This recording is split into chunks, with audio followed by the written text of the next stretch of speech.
안녕하십니까. 뉴시스 북한팀 에디터 강영진입니다. 지난주 박수성 기자가 조 바이든 후보가 미국 대통령에 당선됐다는 걸 전제로 북미 관계가 앞으로 어떻게 변할 건지를 전망하는 5가지 시나리오를 소개해드렸습니다. 당시 5번째 시나리오로 미국이 북한에 대한 핵 대응 전략 전술을 원점에서 재검토할 것이라는 전망을 소개하면서 다음번에 이 문제를 좀 더 상세히 다뤄보겠다고 말씀드렸습니다. 10분도 안 되는 시간 동안 드릴 수 있는 말씀이 많지 않기에 핵심만 전달하는 방식으로 최대한 노력해 보겠습니다. 2019년 9월 3일 북한이 대륙간 탄도 로켓 장착용 수소탄 시험을 성공적으로 단행하였다고 발표했습니다. 이 발표는 우리는 물론 미국과 일본 그리고 전 세계 각국에 큰 파문을 일으켰습니다. 트럼프 미 대통령이 9월 19일 유엔 총회 연설에서 김정은 북한 국무위원장을 로켓맨이라고 부르고 로켓맨이 자신과 정권에 대한 자살 임무를 하고 있다면서 미국이 북한을 완전히 파괴할 수 있다는 등 위협적 발언을 쏟아냈습니다. 또 지금은 고인이 된 존 맥케인 미 상원 군사위원장이 전술 핵무기 한반도 배치를 심각하게 검토해야 한다고 발언하는 등 미국의 유력 정치인들과 전문가들이 강력한 맞대응이 필요하다고 주장했습니다. 국내에서도 야당을 중심으로 주한미군의 전술 핵무기를 재배치해야 한다는 주장이 강력히 제기됐습니다. 반면 문재인 대통령은 9월 14일 방송된 미 CNN 방송과 인터뷰에서 북한의 핵 위협을 맞아 한국이 자체 핵무기를 개발하거나 전술 핵무기를 재배치하는 것에 찬성하지 않는다. 자체 핵무장이 동북아시아의 핵무장 경쟁으로 이어질 수 있다고 밝혔습니다. 그 뒤 진행 과정은 잘 아시는 대로입니다. 평창 동계올림픽에 김여정이 오고 남북 정상회담이 이어지고 북미 정상회담이 열리고 북미 핵협상이 결렬되고 북미 남북 관계가 다시 소강 상태에 빠졌는데도 한반도에서 위기가 크게 고조되지 않았습니다. 위기가 커지지 않은 가장 큰 이유는 트럼프 미 대통령이 위기를 고조시키고 싶지 않았기 때문이었을 겁니다. 북한이 미사일 실험이나 핵실험을 하지 않았고 한반도에서 전쟁이 터지지 않았다는 걸 자신의 최대 외교적 성과로 내세워온 터라 새삼 긴장이 고조되는 걸 원치 않았을 겁니다. 그렇지만 북한은 그런 트럼프를 철저히 농락했습니다. 지난달 10일 북한 노동당 75주년 기념 군사 퍼레이드에 등장한 괴물 ICBM과 북극성 4 SLBM이 그 증거입니다. 미국 본토와 하와이, 괌, 일본에 주둔한 미군을 겨냥하는 핵미사일들입니다. 김정은한테 연애 편지를 받았다고 떠벌리는 트럼프가 2017년처럼 강경한 대북 입장으로 돌아서지 않도록 달려가면서 뒤로는 회심의 일격을 준비한 겁니다. 그런데 북한이 준비한 회심의 일격은 잠시 화제를 뿌리기는 했지만 대통령 선거에 정신이 팔린 미국이나 추미애 윤석열 막장 드라마에 이목을 빼앗긴 한국에서도 기대하는 만큼의 반응을 이끌어내지 못했습니다. 김정은이 섭섭하지는 않았을지 모를 일입니다. 세계 역사상 처음으로 심야 군사 퍼레이드를 준비하느라 정말 혼신의 노력을 기울였는데 흥행 실적이 영 신통치 않았으니 말이죠. 그런데요, 김정은이 실망하기엔 아직 이릅니다. 조 바이든이 미국 대통령에 당선되면서 김정은이 준비한 군사 퍼레이드는 곧 본격적인 흥행 궤도에 오를 전망입니다. 다소 경망스럽게 말씀드렸습니다만 이제부터 본론입니다. 지난번에 5번째 시나리오가 미국 학자의 논문에 근거했다고 말씀드렸는데요. 브래드 로버츠라는 사람의 논문입니다. 현재 미국의 3대 핵무기 연구소 중 한 곳인 로런스 리버모어 국립연구소에서 국제안보연구센터장으로 있는 사람입니다. 예전 오바마 정부에서 국방부 핵 및 미사일 방어정책 담당 부차관보로 일하면서 미국 정부의 전세계 핵 억지 정책을 현장에서 실현시켜 나가던 실무 책임자였습니다. 논문 제목은 핵무장을 강화하는 북한과 살아가기, 심해지는 핵 위협을 막으려면입니다. 논문은 비교적 장문입니다만 뒷부분의 전문적인 내용들은 생략하고 앞부분에 있는 현재 한반도 상황에 대한 설명을 주로 소개하겠습니다. 서문의 첫 문장은 이렇습니다. 이런 평양이 핵 야망을 포기하도록 설득하려던 미국의 가장 최근 노력이 그 이전의 모든 노력과 마찬가지로 실패하고 말았다. 그 결과 지금 상황은 다음과 같다고 설명합니다.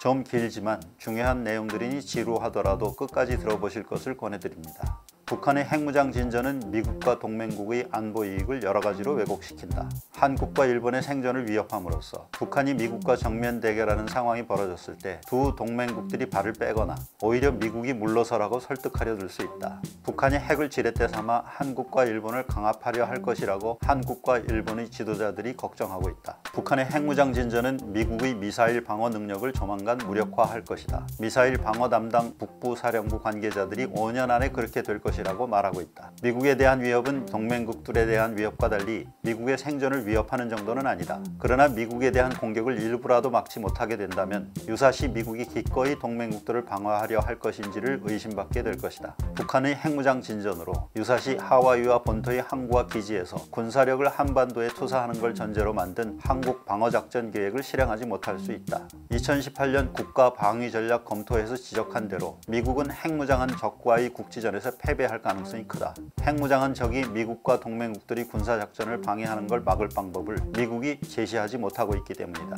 브래드 로버츠는 이런 상황에서 미국이 대응할 수 있는 방안은 이론적으로 7가지 정도 꼽을 수 있지만 현실적으로는 외교적 노력과 억지력 강화를 동시에 진행하는 투트랙 방식밖에 없다고 강조합니다. 논문은 이어 미국이 제공하는 핵우산의 구체적 형태인 확장 억제는 북한의 핵 능력이 동북아시아의 군사적 균형을 깨트릴 수 있는 정도에 이르지 못했다는 가정 아래 만든 정책이지만 북한이 대륙간 탄도미사일을 개발함으로써 그 가정이 더 이상 유효하지 않게 됐다고 주장합니다. 쉽게 말해 북한이 미국 본토를 공격할 수 있게 됐는데 미국 대통령이 한국과 일본을 위해 북한과 맞서려 할 것이냐는 거죠. 또 한국과 일본도 북한의 핵 위협에 굴복해 미국 편에 서지 않으려 할 위험성도 있다고 지적했습니다. 한마디로 북한의 핵무장 진전에 맞대응할 수 있을 만큼 한미 미일의 집단 안보 의지가 현재로선 충분하지 않다는 겁니다. 따라서 미국 핵 우산인 확장 억제, 영어로 Extended Nuclear Deterrence 방식을 뛰어넘는 새로운 억제 구조가 필요하다고 주장합니다. 참고로 확장 억제는 주기적으로 B-52 전략 핵폭격기를 동북아시아에 출격시키고 비밀이지만 주일 미 공군의 F-15와 F-16 전폭기에 탑재할 수 있는 핵폭탄을 비축하며 전략 핵무기를 탑재한 핵 잠수함을 동북아시아에 상주시킨다는 것이 주 내용입니다. 주한미군은 핵무기 사용을 결정하거나 실행할 수 없는 구조입니다. 이후 논문은 나토 방식을 일부 도입해 한미 한일의 북핵 위협 억제 능력을 강화할 필요가 있다는 주장으로 이어집니다. 매우 전문적이기도 하고 과연 실효성이 있는 대책인지조차 제가 확신할 수 없기 때문에 논문 내용은 더 이상 소개하지 않겠습니다. 대신 다른 글을 소개합니다. 주한미군으로 12년 동안 근무한 뒤 미 정보기관에서 2014년부터 2020년까지 북한 담당으로 근무했던 마커스 갈라우스카스라는 사람이 쓴 글입니다. 북한이 다탄두 로켓을 시험 발사하는 것을 반드시 막아야 한다는 제목입니다. 절박감이 느껴지는 표현입니다. 그냥 두면 북한이 몇 달 안에 다탄두 대륙간 탄도미사일 시험에 나설 것이라면서 다탄두 미사일은 미국의 미사일 방어를 위태롭게 할 것이라는 겁니다.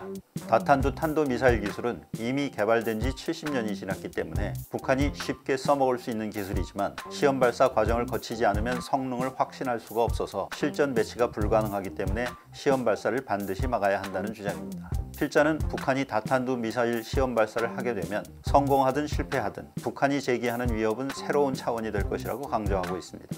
어떻게 막을 수 있는지에 대해선 별다른 대안을 제시하고 있지는 않지만 맥락상 북한에 인센티브를 주어서라도 막아야 한다는 분위기입니다. 북한과 협상을 서둘러 시작해야 한다는 거죠. 다탄두 미사일을 개발할 때까지 뭐 하다가 이제 와서 시험 발사라도 막아야 한다고 주장하는 게 안타깝기는 하지만 그만큼 절박하게 느껴지기도 합니다. 눈치채셨겠지만 모두의 경망스럽게 말씀드린 건 딱딱한 얘기를 길게 하려고 미리 깔아둔 복선이었습니다. 김정은이 준비해온 회심의 일격이 이제 슬슬 흥행 궤도에 오르기 시작했습니다. 트럼프 대통령 시절의 전문가들은 모두 입을 닫고 있었습니다. 말해봤자 트럼프가 알아듣지도 못할 것 같고 입만 아프다고 생각해서 그랬을까요? 바이든 대통령 당선자는 트럼프와는 대조적입니다. 상원 외교위원장, 부통령 등을 역임해 외교나 안보 문제에 아주 해박하다고 합니다. 미국 전문가들이 갑작스레 이런저런 목소리를 내기 시작한 건 바이든 당선자가 충분히 알아들을 것이라고 생각하기 때문일 것입니다. 브래드 로버츠는 중장기적인 대책을 제시하고 있습니다. 뭉뚱그려 말한다면 어차피 북한이 핵능력 진전을 포기할 것 같지 않으니 억제력을 강화하는 노력을 통해 북한이 물러서도록 하자는 주장입니다. 정책 전문가로서 억제력을 강화하는 구체적 방안을 제시하는 데 초점을 맞추고 있습니다. 반면에 마커스 갈라우스카스는 당장 북한과 협상하라는 식입니다. 미국에서는 이처럼 바이든이 당선을 계기로 북한 핵 문제에 대한 논의가 본격적으로 이루어지고 있습니다. 앞으로 이런저런 아이디어들이 쏟아질 것으로 보입니다. 기회가 되는 대로 소개해 보겠습니다. 그런데 제 생각은 어떻냐고요? 글쎄요, 저는 설득도 압박도 외교 노력도 군사력 강화도 심지어 지원까지도 할 수 있는 건 뭐든지 다 해야 한다는 생각입니다. 북한의 핵 능력이 추상적 차원을 넘어 구체적 현실이 된 지 오래지만 이런 사실을 새삼 깨달은 듯한 목소리가 뒤늦게 미국에서부터 나오기 시작했습니다. 그렇지만 우리는 아직도 꿈속에서 헤매고 있는 듯합니다. 추미애 윤석열 막장 드라마도 이제 신물이 나는 지경이니 우리도 관심을 좀 가지게 될 수 있을까요? 창너무 북한 많은 관심 부탁드립니다. 감사합니다.